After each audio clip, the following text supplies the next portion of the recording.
Welcome. In this video, we're going to walk through a simple and updated guide on how to go incognito on Google Chrome.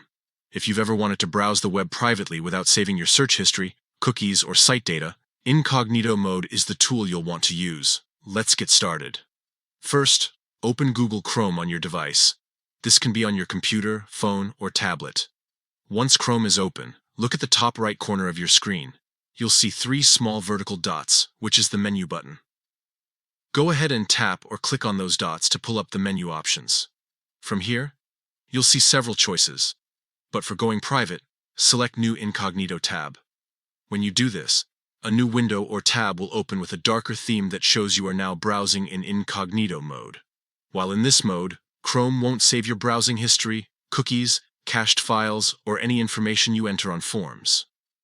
This makes it perfect for situations like checking out a surprise gift, logging into personal accounts on a shared computer, or simply keeping your activity more private. However, it's important to understand the limits. Your internet provider, websites you visit, and even your employer or school network can still see your online activity. Incognito simply keeps Chrome itself from storing your session data. When you're finished browsing in incognito, you can close the tab or the entire incognito window.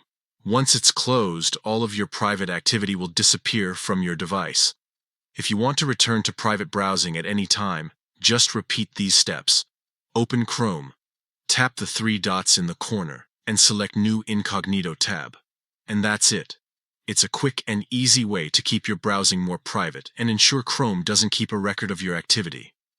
If you found this guide helpful, try it on your device today and see how simple it is to browse without leaving a trace.